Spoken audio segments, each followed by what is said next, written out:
Welcome back to another episode of Goonies World. I am Johnny Farrow, also known as Sean, and with me, as always, is Meanie, also known as Ryan. Hello. And then we also, of course, have Goonie, also known as Colin. Guten Tag. And we are Austrians today because we're playing part 2 of The Beast, which is a one-page horror RPG written by Grant Howitt and Chris Taylor. And last time we met our heroes, Ludwig and Dagobert, and they were minions of the Baron here in 1750s Austria, and he's tasked them with tracking down a beast before it can take a girl from the village. Every 130 years a girl is taken from the village. And they've already done some investigations.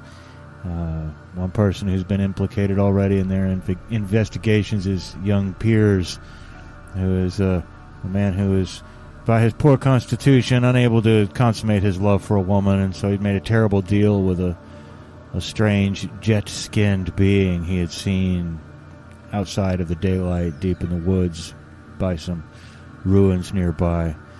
And he was promised unlimited opportunity and inexhaustible ability if only he would paint a strange symbol, the sigil of Baphomet, on the side of a house of a most beautiful young virgin of the village, which he was interrupted in the middle of doing. You guys found his half-painted sigil, talked to the priest, and identified just what it was, and interrogated young Piers until he admitted what he had done. And if memory serves, you guys actually enticed him to dress as a woman in his mother's clothes and paint the symbol on his own cottage to lure the beast there. And I think you did that earlier on in the day.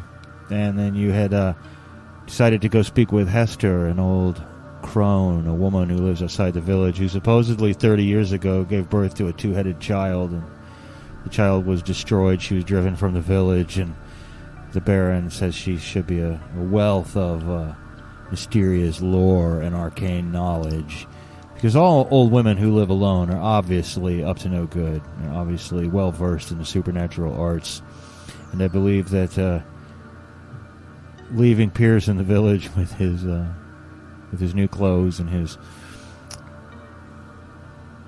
sigil-painted home, you had gone off to look for Hester, the old crone. But before you could find her, you were attacked by men of an adjacent village. You drove them away, but not before they said they had been hired in the night by someone who had hired them to come after you. And that is where we left it, with you having defeated them, driven them away after stabbing them, I believe in the ass, if memory serves. Somebody got stabbed in the ass, and I don't think it was one of... There was some ass stabbing and some groin stabbing. Yeah, groin stabbing as well. That's right. There was some ass and groin stabbing. Because these things happen, you know. In 1750s Austria, there was just a lot of groin stabbing. So this is actually quite historically accurate. But you guys, I think we left it right where you could see. And you're in these little canyons and ravines, you know, in the hills east of town, where you've seen the old widow Hester's hut. And that's where we stopped, I believe. It is still a drizzly afternoon under a leaden gray sky. And I will let you approach her hut as you may and call out your presence as you see fit. Do you think we should just go knock on the door? Let's investigate first. We have to go up quietly. She might worship the devil. We don't know. Are you saying we should sneak then? You sneak. Well, I think it sounds like it might be a little bit challenging to sneak through this type of terrain, you know, with all the loose rock and things like that. So I'm going to roll 2d10 for a challenging difficulty. And I've rolled an 8. So you guys would roll 1d10 unless, of course, you've got a relevant skill. You can add a d10, or if you can explain how your background is applicable in this situation, you can throw in a d10. Otherwise, beat an 8 to be silent. Yeah, I don't really think any of my skills or blacksmith apprentice background, I'm just going to help out in this particular. And I rolled a 1. Well, you make a great deal of noise, kicking loose shale and rocks down the gully, splash in the creek below. Well, doesn't matter what I rolled, but I rolled a 9, so I'm quiet, but, it only takes one to fuck up. That's right. Dagobert's cat-like silence is ruined by the clumsy rock shuffling of Ludwig as you guys awkwardly, at least one of you awkwardly, makes your way down to where Hester's hut is. And of course, the door pops open and you see her wizened old face staring up at you. Who's making all that racket coming down into my abode? You must not make so much racket. That was him, you clumsy oaf. It was my fault. I apologize. I slipped on this rock and I hurt myself. And I was going to scream in pain, but I stopped myself. And then you popped out of the door. So, hi. I hope you're not peddlers come here to sell anything. I want nothing and I have no money. So be gone with you. No, we're not peddlers. We are looking for information that you might be able to give us. Oh, Yeah. I make no love potions, no filters that will make the girls of the village love you. Can I help you in this way? Go away. I don't need a love potion for that. I'm not interested in any of the girls anyway. Did Pierce come here at some point? It sounds like something he would do. I don't know this Piers you speak of. I sometimes talk to women of the village and help them with their problems.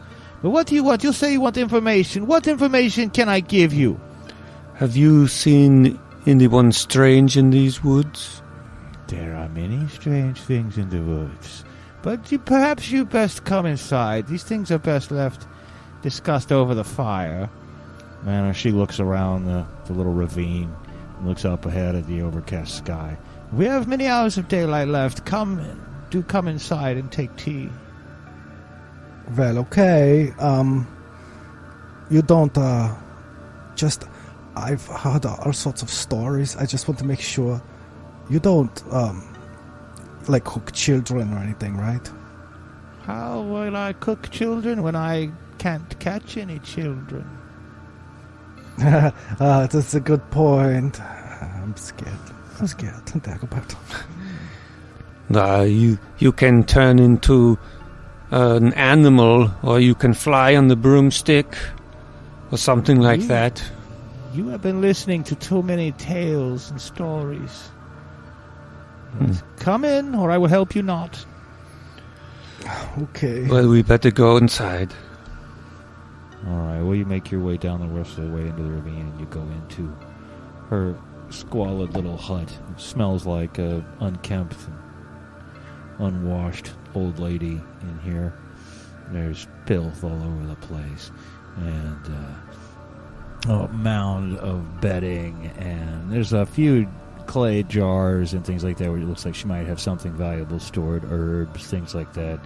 There's a few bones and a plate, a little pewter plate over in one corner you recognize as rabbit bones, and there's a filthy jug of water. But she does have a tea kettle, but you see it's broken. One of the handles is snapped off the tea kettle, but she does her best to brew and pour tea for you with the broken tea kettle. And she goes, now, you ask if I've seen strange things. I see many strange things, but something tells me you're not just looking for any strange thing. You're looking for something very specific.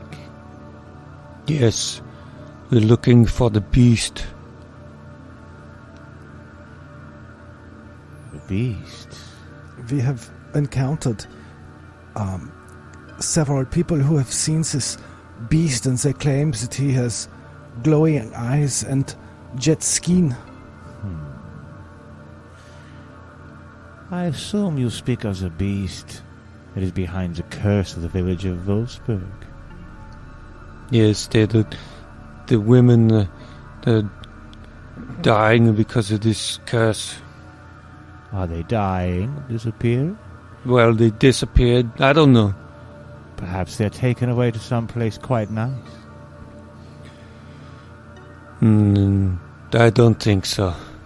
Did you ever think that it is the barons of Wolfburg themselves, who may be abducting these girls?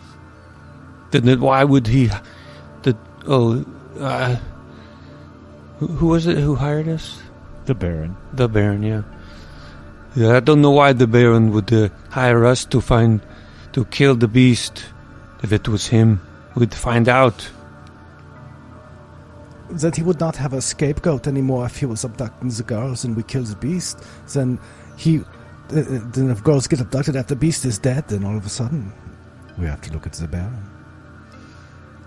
Yes, well, perhaps it is his ancestors who have done it. It is my understanding the girls will disappear every 130 years. And you seek a beast with jet black skin and glowing eyes? Well, I know of such a beast.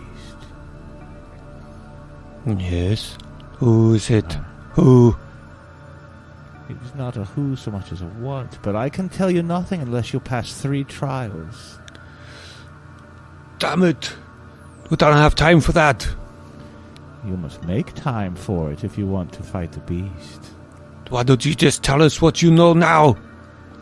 Oh, because that is not the way strange old women work. Plus, I am offering to do something for you that would be helpful to the village when the village has done nothing for me. They drove me out 30 years ago. You had a kid of 2 heads. We will talk more about him later. First, is he the beast? No, he is not the beast. But you, pretty one, she says, looking at Ludwig, your overlarge friend here is quite obstructive. Do you agree to pass my 3 trials? Well, does this involve bringing you children to cook? Because I don't think that would be very good. But if not, then I think I probably... Oh, I don't need any children to cook. I'm full right now. But your first trial is to fix this tea kettle. And she indicates the, tea kettle with the broken handle. That is trial number 1. You must fix the tea kettle. Now, this is a rather difficult little job, that handle's put on there in just a certain way, but it seems to me that a skilled smith or a person with a similar background might be able to fix it. And I've rolled a 10 on 2 dice here, a challenging task, and if presumably Ludwig can fix that, you could certainly fork in an extra dice, to use some burning wheel language, for your background. And then if you also have the skill craft, I believe that's probably good for another D10. Yeah, I was going to argue for that. So you obviated the need for me to argue, because I do have craft and, of course, the background of a apprentice blacksmith. So you'll be rolling 3 dice to trying to beat a 10, which should be fairly... Well, should be. It should be, wasn't. but it's not. Rolled 2 2s and a 1. Well, she looks with great distaste. And this takes, like a good 45 minutes before you give up, right? And it's a long 45 minutes. She shakes her head. And we are not handyman. We are warriors. We try to kill the beast. I'm very disappointed in the first trial results. Perhaps the second trial is something you'll have more success with. Come outside, I must show you something.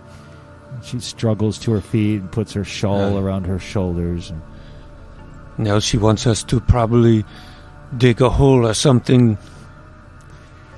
You follow her outside. She goes around behind the hut, and a little further down the ravine, you can see a tree has become uprooted, in a recent storm, and it's fallen down from the surface above into the ravine and blocked the way.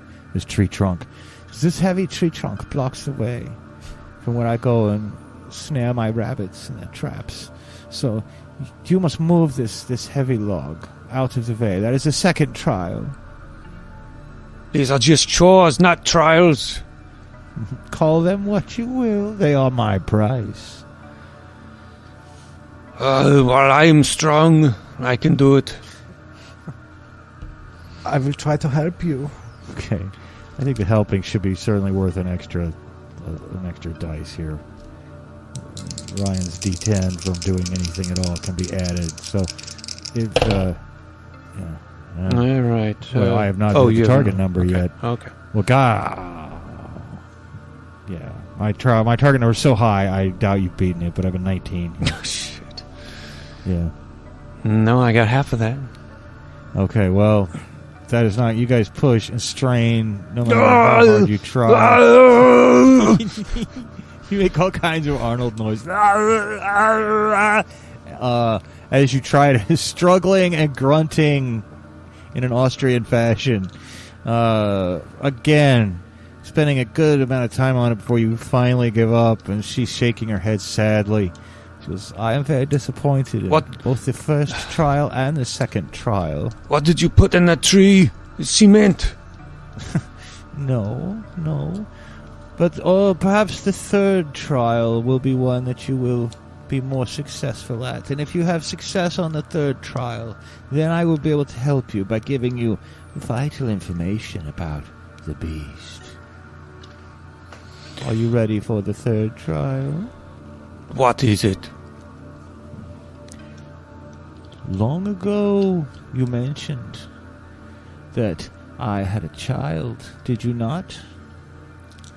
Yeah, That's what we heard in the village. Yeah, we heard you had a child with 2 heads.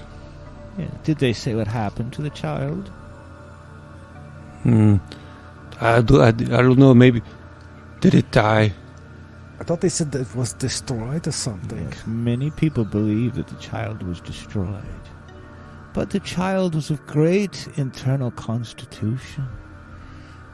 And the child merely pretended to be dead, and then slunk away later, having crawled out of a shallow grave. And the child lives still, nearby in the Cave of Springs, where it hides away and lives in solitude. It is not the beast you seek, but it has become a beast. And I know it is still there because I have heard it wailing and crying in the night. I never asked to lie with the devil and produce such a child. It is against the natural order and it must be destroyed. So you go to the Cave of Springs and find this devil child and finally destroy it. Then I will tell you what I know about the beast. Yes, now, this is a proper trial, and we could go and kill this beast, and this will give us practice for killing the actual beast. Do you think it's a little weird that she wants us to go kill her child? Maybe she should go, try to, mother it or something, take care of it. Reconnect with it. She's estranged from this poor child. I think we should take her out to meet the child and reunite. This is a child of the devil, though. We cannot let him live. How do you know it's the child of the devil? Miss Crone, I forgot your name. Hester is my name. Hester, yes. You slept with the devil to produce this child, is that right? I was forced by the devil. I was a very beautiful young girl. And the devil came to me in the night, and my mother surprised the devil and sprinkled some salt on him, and he had to run away, because the devil cannot abide salt. And so this is, of course, how the child came to me. And I have no love for this thing, and it is against the natural order, which has driven me away. Plus, I can hear the pain in its voice as it echoes down from the Cave of Springs. And I cannot go with you, for a great climb to the Cave of Springs is required. It is at the top of a waterfall, and my old bones are too fragile to make that climb. Do you have any tips? Does it have any weaknesses that we can use against it? Oh, I'm afraid the devil child is somewhat beyond my ken, even though I birthed him. The beast I know much about, and many other dark things besides. But I imagine that the devil child will succumb to 2 things you have already. Your blades and your balls.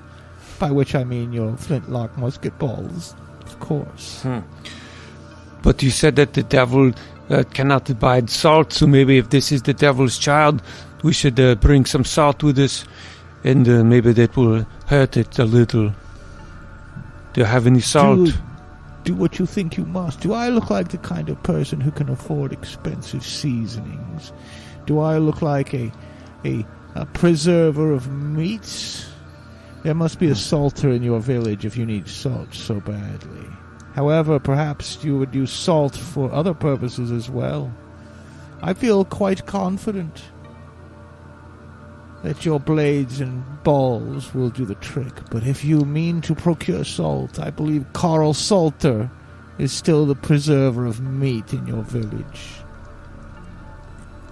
Well, you know, Dagobert, and now I'm French for some reason. Did you know that urine is very salty? We just have to urinate upon the devil child. That is a good idea. We'll urinate on it, and we'll probably work up a sweat that is salty, and tears are salty, but I will not be crying. I will leave you to make whatever plans you wish to make. Come and talk to me when the deed is done, but you must bring some proof. And the remains shall be given a proper burial, if that will help the poor thing's immortal soul. But you must dispatch it from its miserable life. The river Groner here, the creek is passing by, it's not even remotely a river, but she dignifies it with the name. It springs from the Cave of Springs. If you follow the creek, follow it to its source, there you will find a waterfall trickling down the slide of Schloss Groner, or Mount Groner. Schloss means a castle. Mount Groner. And you must climb to the cave at the top of the waterfall, and there you will find the devil child, for I have heard his cries emanating from the cave. Does this devil child have a name? He was never named. Such a thing should not be named. Okay, we'll just call it the devil child then. That's a good name for it, for that is what it is. Okay, so I say we just go then. We just go and urinate upon it very forcefully, and then stab at it with our swords. And you can shoot at it if you want. I can't shoot very good, but you can shoot at it if you want to use your balls. Yeah, I will use my balls. It's a good thing that I had you drink all that tea if you're planning on urinating. Good.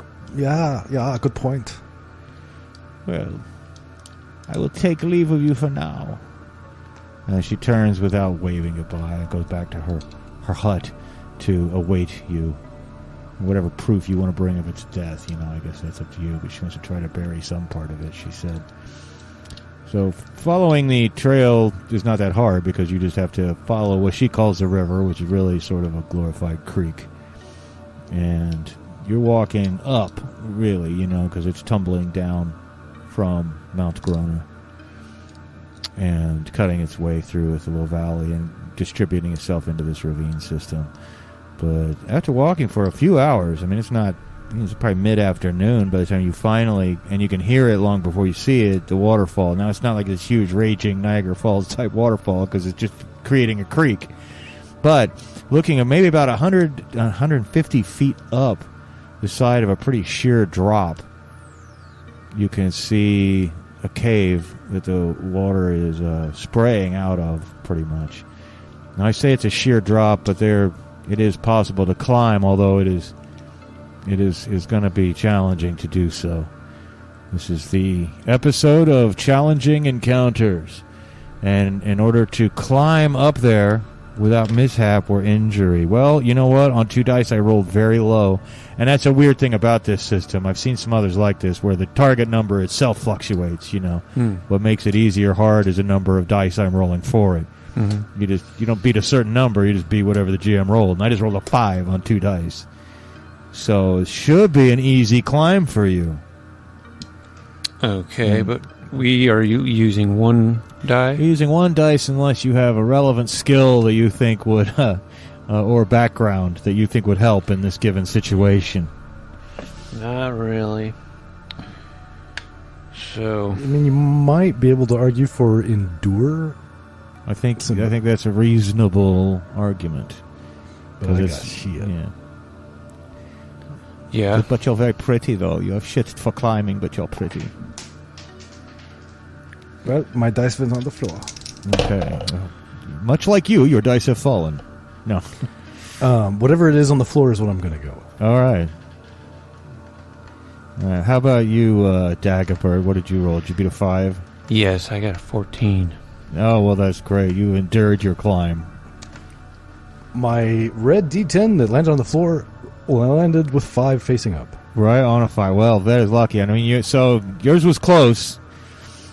It was no 14. Dagobert scampers almost up to the top like a little mountain goat. And you come up rather more slowly. It's a few close calls, but eventually you guys find yourself standing at the surprisingly small cave mouth. And when I say water spraying out, I don't know if it's spraying like a hose, but it's got enough force here that's bubbling up over the side and spraying out a little bit so that, it's damp all over what we might call the cave porch that the water's pouring out of. But, of course, it's very dark inside. And you just have to rely on whatever ambient daylight you have with you. I don't believe you're carrying any kind of lanterns or anything like that. You do have your weapons, and that's kind of the most important thing. But there should be just enough ambient light. But it will certainly be dim inside there. Unless you would like to try to coax whatever's inside to come out. You certainly don't hear the wailing and crying that Hester spoke of. Just the trickle of the water. Maybe we should pretend to be the mom and lure it out. I can try, if you think that's a good idea. Yes, you have more feminine voice than me. You try to say sweet things to it, like, "It's me, mommy, I love you." And have it come out and we'll stab it and pee on it. Well, perhaps if we do that, it will come out and we won't have to. Well, let's just play it by ear. Hello? Are you my child? Would you like to come out and meet your mommy? Would you like to suckle on my teats?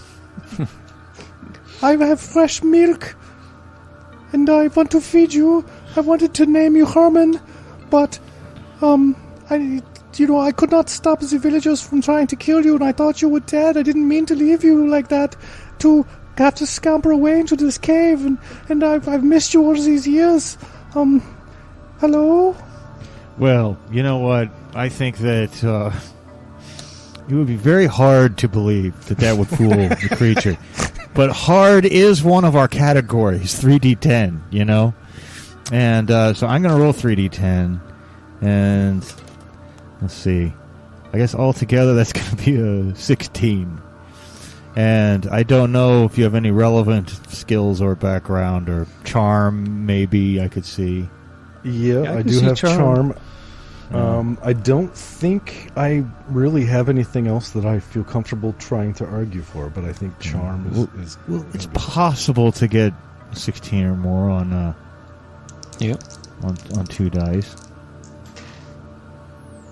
I got an 11. Oh, and I guess technically speaking, it has to be more. You have to roll more than me, not equal to or more than me. So I'll remember that in the future. But an 11 is not a 16, and a creature does not run out, with a loving embrace in its arms. But you do hear a commotion in the cave and a heavy breathing and a sound of bare feet splashing through water and bursting out onto the thin ledge outside the cave, which is also slippery, don't forget, and you got a 150-foot drop, is an immense, probably about 7 feet tall, but it's hunched over, and really extra hairy man with 2 heads, except one of the heads it's just hanging there limp and lifeless. It's just like a husk of a head. It's just a shape of a head, and it's hanging there with a really disturbing expression on its face because there's nothing to animate its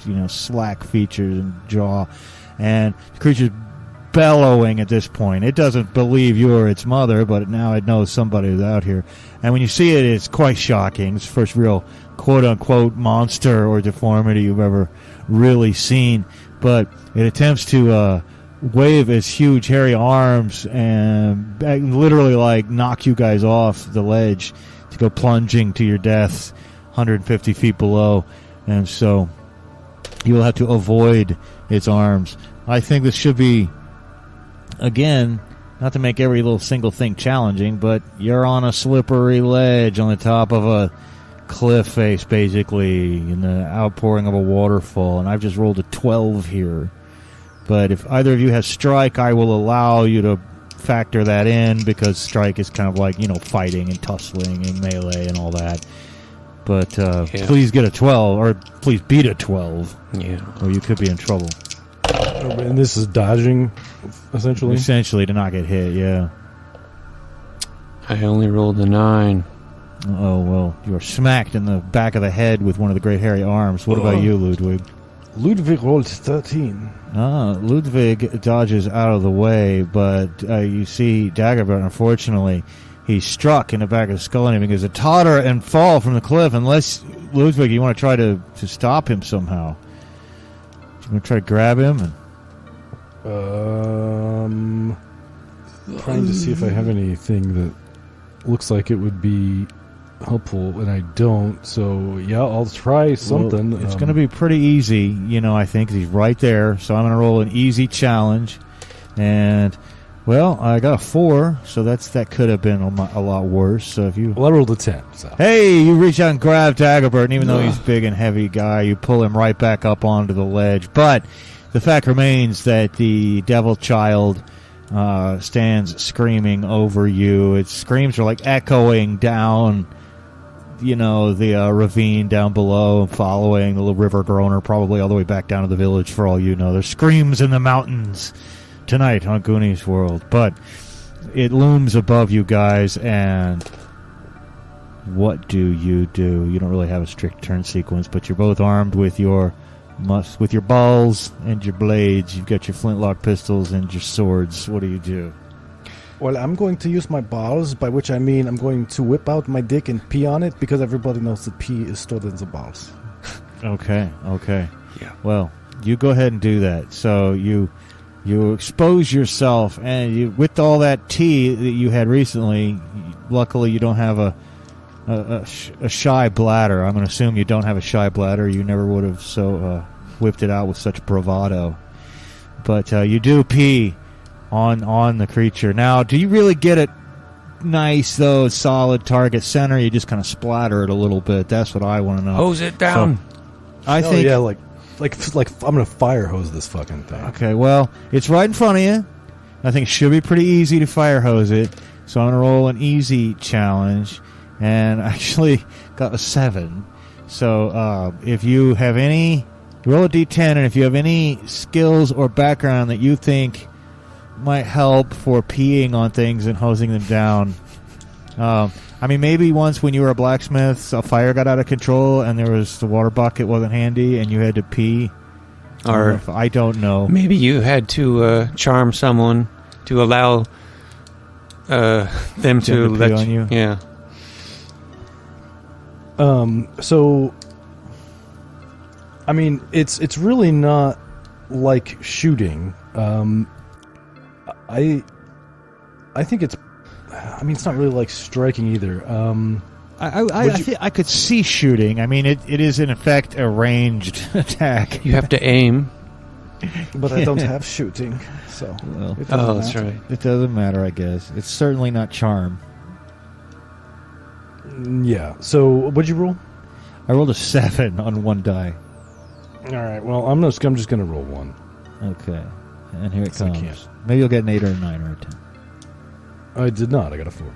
Well, you do splatter some on it, so whether or not the urine, the salt content in urine is not enough to hurt a alleged child of the devil, or you didn't get enough on it, maybe, you know, but you do splatter up the side, you know, and it's not wearing any clothes at all, you know, but it's so hairy that you're not offended by any of its nakedness. Watch where you're peeing. You're peeing all over. Get control of your penis. It makes us scream as if it would say the same thing in your language if it could. But meanwhile, so Ludwig lets fly with some hot steaming urine, you know, that mixes with the water of the waterfall, I guess, and goes downstream, and someone drinks later, and they don't realize they're drinking your urine. But what do you do? You're up there too, you know, right in around this Dagobert. What do you do while Ludwig is peeing on the devil child? I will take a strike with my sword at it. Okay, so out comes the blade, and I'm going to try to take off that head, the good head. Oh, the good head? Okay. Yeah. All right. Yeah, and I think that it should probably be pretty easy because you're right here. But I actually rolled 2 dice instead of 1, so let me re-roll that instead of picking the... Jesus Christ. I rolled, though, the big 0, the 10, you know, so what'd you get? I rolled a 13. Hey, that's just enough. Now you strike it. And, you know, this is a rules-light game with a huge amount open to interpretation. And you have certainly struck the beast in his head, though. You've succeeded in what you wanted to do. And I call it the beast, but it's not the beast, because in this game, when you fight the beast, it's going to roll d20s, not d10s. But you strike its head, and it cries out, falls to the ground. You didn't take it completely off, but it's bleeding now and shocked, and is reaching and holding its hand to the side of his head. He does do a wild kick back at you, though, Dagobert, and attempt to kick you off again. And, well, this should be pretty easy for you, but you need to roll higher than a 3. I don't think we're going to count the strike this time. Okay. Just your 1 dice. All right. Nope, I rolled a 1. Oh, no, you rolled a 1. Well, goodbye. You don't take the thing's head off, but like I said, it's bleeding. It falls to the ground. It cries out. It's grabbing its neck, and you guys can see blood pumping out, you know, from between its fingers and all that. But it does give that one last wild kick, and it kicks you, Dagobert. Dagobert, you stumble back a few feet, and then you realize there's empty space behind you, and there's one more chance for your friend to try to grab you and pull you back. Ludwig, if you want to try to grab him, it should be pretty easy. But of course, you might still be in mid-pee, so, I mean, he could get some pee on him. Oh, but I'm 100% in the middle, in midstream. Well, and seeing him get this kick, I'm going to just panic, turn to face him squarely, and begin peeing all over him. And I'm going to reach out and grab his dick if I can to save my fall. All right. Okay, well... you can never predict where a game will go, or exactly how to adjudicate trying to save any my given life. situation. One guy beginning to fall off a cliff. Another guy starts to pee on him. So falling guy grabs peeing guy's dick to prevent him from falling. So no one can blame me if this goes badly, because I think this falls in the category of crazy ass player actions that may have consequences. But I think that, depending on the size of the target you would be grabbing. So if we can have an honest assessment. Should I go get a D12? You should get a D10 handy. I think don't try to go for the extra 2 inches. Let's call it a D10 plus 2, just to give a nice minimum of 3. And so,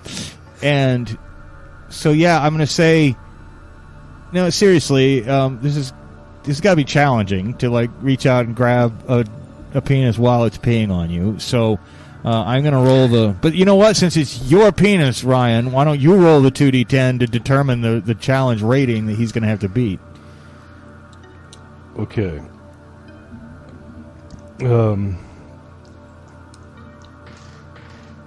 5. Okay, 5. Now that's not your length or girth. Don't worry about that. But it is the number that Dagobert's going to have to roll to grab your penis. Now, whether or not that stops him from falling is not the question here. We're just seeing if he can grab it. Okay. All right.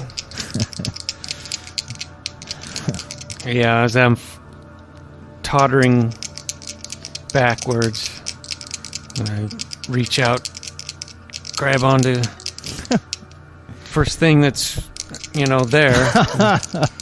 Now, am I rolling? I don't have any special.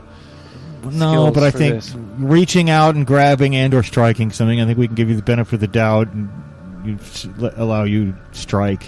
Allow you to strike still. Well, and I'm kind of doing a pelvic thrust to try. That's right. You're trying to direct yourself in that direction. 9. 9. Well, you certainly grab it, but now all the weight. Got it.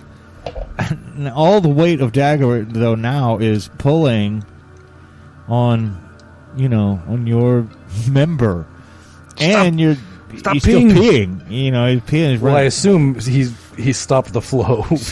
Yeah, a little bit, but like how it just creates more pressure, and so some of it sprays out like when you put your thumb over a hose a little bit. So he gets some in the face, and it runs down his arm.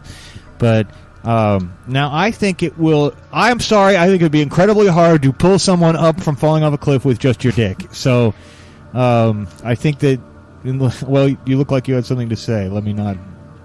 Well, so yeah, I mean, no. Once he's grabbed it, then I'm going to reach down with my arm and grab his elbow and pull, and pull him up. Okay, I'm not going to try to pull him up with just my dick. Well, I know. I was going to say that'd be a little crazy because you'd be in serious danger of having it, pulled off. But this is a challenging thing to do, though. Nevertheless, and you need to roll higher than an 8. Me? No. Oh, okay. No. I'm just. But you know what? I'm just You're probably on. pushing with your feet or something. So go ahead and take an extra dice for the effort that your friend is, since everybody wants this to happen. Okay, so I need to beat an 8 on 2 dice, well, unless you have some other. So this strike seems. Strike's probably appropriate here. We can Melee interpret strike type. as general physical tussling type activity, including. Oh Jesus Christ! I got a 20. Well, you pull him back up. You pull him with such force, that you guys you stumble backwards a few feet and you topple over the body of the devil child. And, of course, it's still bleeding out, but it's not dead yet. You can see it's going to die, but it has a little bit of life left in it. And one final time, it screams out and waves both of its big, heavy arms around, trying to bash you guys in the head. And you can use strike for this if you wish, but I rolled on 2 dice. I just rolled a 15. And so this is not to get knocked off. You're further back enough now. You're not going to get knocked off your hip, but you're going to, be injured a little bit, wounded. Not like hit points, but you don't want to get clocked in the head super, super hard. 9 for me. Well, with its dying flail of its arm, it cracks your guys' skull together, just real hard. It didn't do it on purpose. It's not a Three Stooges moment, but in flinging its arms around, it hit one of you in the head and hit the other one in the head, and your heads crashed together. You're injured. You got big, knots on your head, goose egg. And you slip to the ground, and it's blood, but by now its blood is mixing with the water of the waterfall, of the spring. And now, following the urine down the waterfall, now comes the blood of the devil child who's dead. But you're supposed to bring back some kind of proof that it's dead. So I'll let you think about that. Of course, take a few minutes to catch your breath or whatever. But I think we have to cut off one of its heads as proof. Which one? The good one or the limp, flaccid one? Speaking of flaccid, I'm going to put my dick away. Yeah, put that away. Tired of seeing that. And holding on to it. I think I stretched it out and gave you a couple more inches. Is that how it works? Okay. Yes, It's, I there's think so. Like those stories, the just so stories with the elephant, like how the elephant got his trunk. Right, right. This is how Ludwig got his inches. Yeah. I never did roll the D10, but I figured that was we're joking around anyway. Yeah, we're joking around anyway. Yes, this is Ludwig and the Angry Inches. I don't know. Ludwig. Great movie, by the way. Yes, it is. Saw that at your house, your apartment back in the day. Anyway, were you going to cut off the limp and flaccid head, or both the heads, or which head? Well, we could cut off both and each carry one back to the crone. Yes, we'll cut off both of them and carry one each. Okay. Well, you do that. And, of course, now you face the climb back down. And guess what? You're injured. I mean, you got hit in the head pretty hard. You got conked in the head. You know, you're seeing little stars for a second there. And you're carrying heads. So you got to climb back down. Now, I'm still going to call this easy, but it will require a roll. So I'll need better than a 4. Okay. Otherwise, you could fall and be injured twice. 2 for him. 3? Okay. I'm kind of keeping track of the times you are, quote, injured / freaked out. I got a 15. Okay. Did you say you had a 3? Yeah. Well, were we rolling 2 dice? I was using Endure, so I was using 2. Yeah, he was rolling 2, and if you could argue for anything at all, I think it's kind of designed for you to argue a little bit, but you've got the 4 skills you've got, and they may not really help in this. But you do take a fall. Now, granted, you don't have hit points per se in this game, but I am keeping track of the times you were injured and or freaked out. So you make it almost all the way down, but when it's just enough room to fall, when it's just enough distance to hurt yourself but not to kill yourself, you fall and land badly on an ankle. And I think we can attribute this as having like a bit of a limp, for the next foreseeable bit of game time. And might have cracked your tailbone a little bit too. So you can walk along, but it's with a bit of a limp, and you've taken 2 injuries. Well, I think in that case, then, upon landing at the bottom of this cliff, I would like to take a moment and use my heal skill. That's exactly what you should do. And if you can get out, rip off a piece of shirt, wrap up, not tourniquet, but, what do they call it? Brace the ankle a little bit. Yeah, just make it a little easier to walk. And I think we could forget about that injury if you could do it. I think this should be twisted ankle. That's fairly standard first aid stuff, so we'll call this easy. I'll roll the... You know what? That was a 10, and I'm not going to make you try to do that. I'm going to re-roll that. I'm going to change dice. I'm taking GM prerogative to be kind to the players and switch from my red dice to my brown dice. Well, I got a 9. Okay. Fate has decreed that this ankle will be difficult, but you should be rolling 2d10, so... And I rolled 14. So. Hey, well, good. You got it settled. You're only considered to have 1 injury now, so you're both considered to have 1 injury as you move forward. I was going to call you Ludwig the Lame if you had the limp, but it looks like you're getting over it. Yes, I braced the ankle very well, so it's I should be good, but it will probably get loose on the long walk back to the village, so I might have to do it again.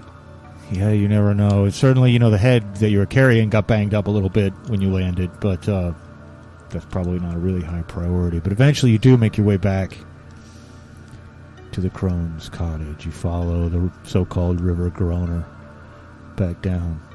And she must have had great confidence in your success, for she has dug a hole despite her advanced age. It's not 6 feet deep, but she has even placed a cross made of wood, a modest cross. And there are tears in her eyes as you approach. And she doesn't make, direct eye contact with the thing, but she gestures that you should put the remains in the grave. And she gestures at you, Dagobert, points to the shovel. Do you want to fill up the grave? Yeah, I'm going to kick the head like a soccer ball into the grave. No, I'm not going to do that. That's disrespectful. Yeah. Alley-oop. No, I'm going to place it in there gently, and I'm assuming Ludwig will put the other one in there. And Yeah. Yep. I She will wants you to work the. start shoveling.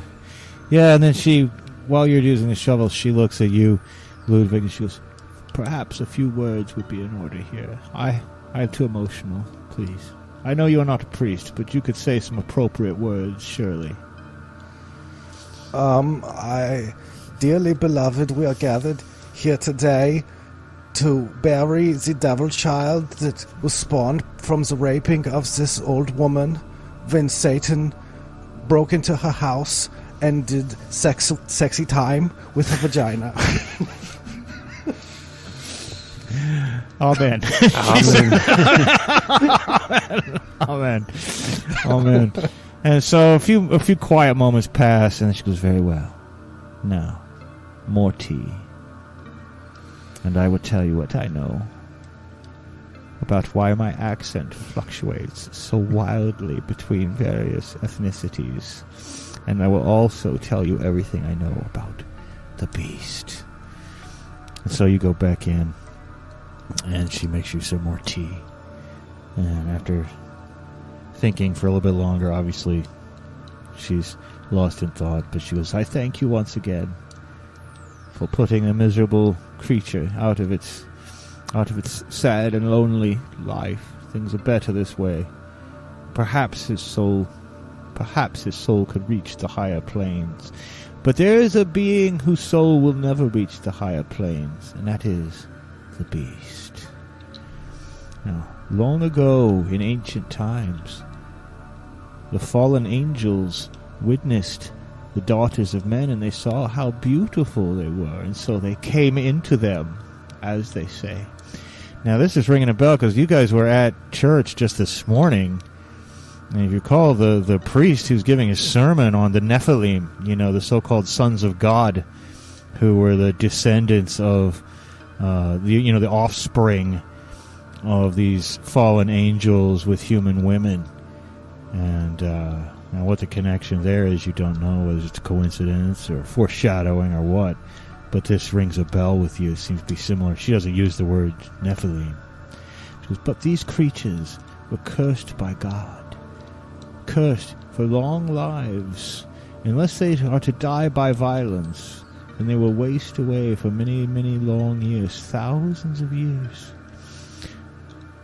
And they are cursed by God, and therefore they cannot endure the sunlight. So I tell you this, you will never see the beast by daylight, for the beast cannot endure daylight, or even the reflection of daylight. Even the reflection of daylight will cause great consternation to the beast, or so it is written. For that is the same with all creatures who are cursed by God. This is why vampires cannot handle the sunlight either." And earlier we spoke of salt. Because it is cursed by God, it cannot endure salt. Like the devil, salt will cause it great weakness. You cannot harm the beast with any mundane weapons such as those you carry, unless you are first to sprinkle the beast with salt, and not just any salt, but salt that has been ordained by a priest. Only then will your mundane weapons do harm to the beast. The beast, every 130 years, the reason that it keeps taking the girls is because the beast must engage in a ritual. And if for 1,000 years it can take these girls every 130, so we mean just 7 or 8 girls altogether, and if he will to take her and lie with her and strangle her with her own hair, then he shall be given new lease on life.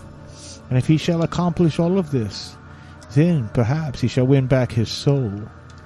But this is where the stories become very old and very confusing, and my knowledge begins to fade. And I am an old woman, for whom the hour of sleep is fast approaching.